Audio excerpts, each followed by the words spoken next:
This Buddha, we got Mustafa right here. He gonna tell us how them plans to spend our money. You feel me? So here's something.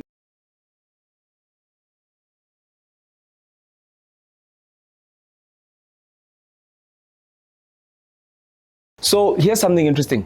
I'm in the media gallery of the Gauteng Provincial Legislature, where the GP Finance and Economic Development MEC Lebogang Maile has just delivered what will likely be dubbed the less talk, more work budget, the do more with less budget, or even the turnaround budget. Firstly, out the gate, GP's budget has been cut via the provincial equitable share. This is basically the money that the province gets from national budget based off a weighting system.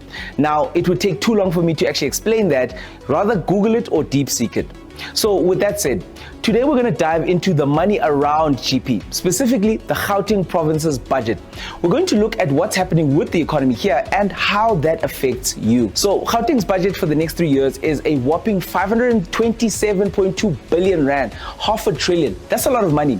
Think of it like a household budget, but on a massive scale. Every year it's going up by 3%, starting with 171.5 billion rand in this year's fiscal. This is actually the biggest budget in the country provincially. The government wants to use this money to improve services, grow the economy, create jobs, and keep things financially stable. At least they're going to try. My hope with this budget is that we can start to fix Joburg and other CBDs around Gauteng.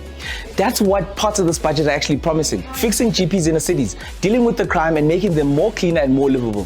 Think of Joburg, Pretoria, Germiston, Krugersdorp, and many other places a whole lot cleaner and a lot safer. Actually, give me your thoughts. What would your budget look like if you were the MEC? Drop it in the comments and let us know which areas you would prioritize. But before we get too far ahead, in order for you to understand this a little bit better, we need to go into how your province's budget is actually put together and set up. Step 1, planning and prioritization. This is where provincial departments submit their spending plans based on national and provincial priorities. These include things like healthcare, education, and even infrastructure.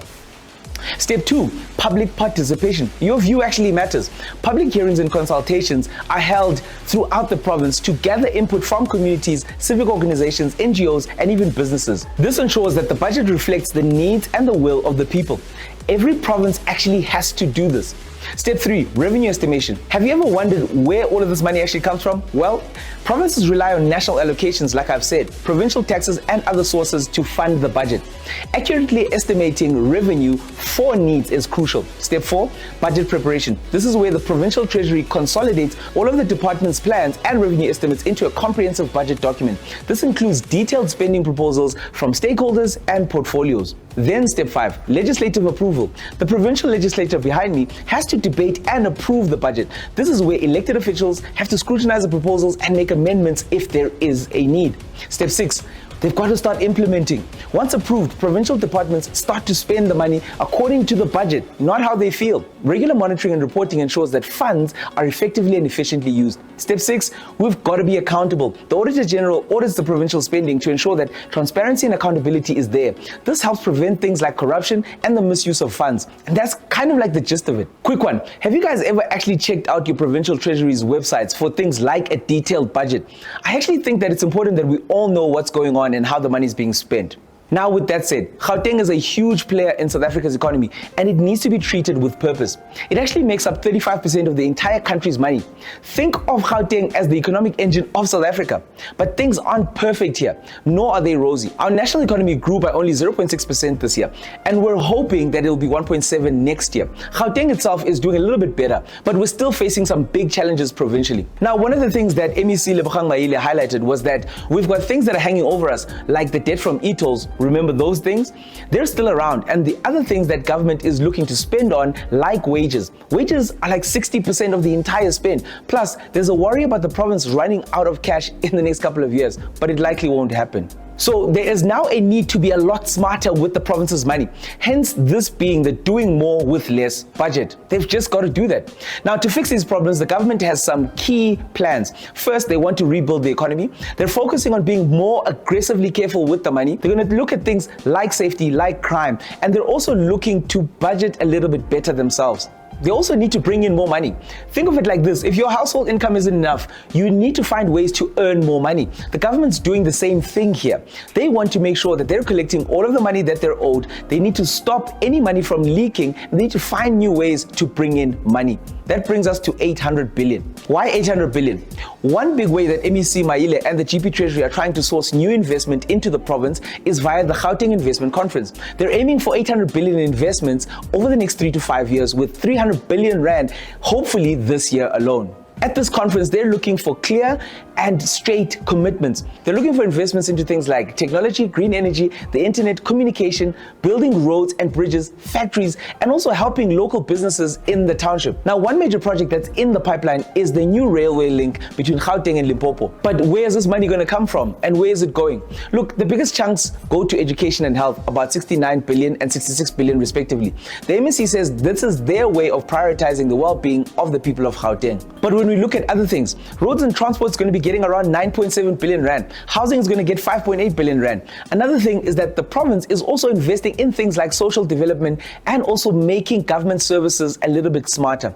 In fact, the same procurement system that is used for Gautrain is going to be implementing starting almost immediately in key departments, and this will lessen the paperwork and also lessen the corruption leakages and also start to stop crippling government work. Now, for that 9.7 billion rand that's going to roads, it's going to fix potholes, street lights, and also upgrade the roads. Human settlements, their 5.8 billion is going to go into building houses and also releasing land for housing projects. Community safety, 2.4 billion rand. It's going to go into crime prevention and deploying more wardens. E-government's going to get 1.5 billion, and they're going to use that to expand the Wi-Fi in the townships and also to install CCTV cameras in CBDs and townships. Due to getting less money from the national government, Gauteng has to make cuts. There's no other way around it. Every department is going to have to tighten its belts.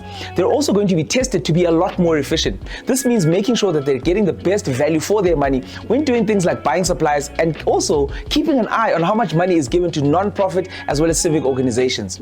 In fact, one of the core points that was stressed by the MSC was that the payment, or the on-time payment, of small businesses needs to be key and also to be prioritized. Departments that don't comply with this will start to get less, and also they're going to be flagged and we'll know about it, and something will be done about it.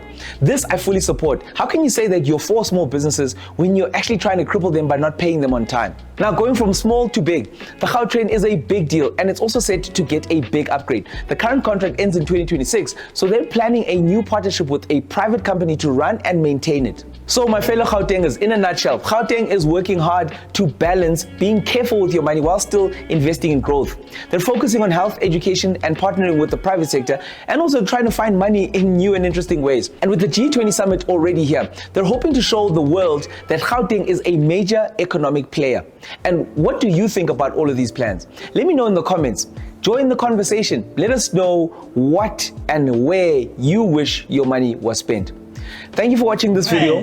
Hopefully it was as interesting for you to watch as it was for us to make. What would my budget look like? Maybe check out... My budget would have, okay, education, obviously, education and health gotta be there. Providing jobs through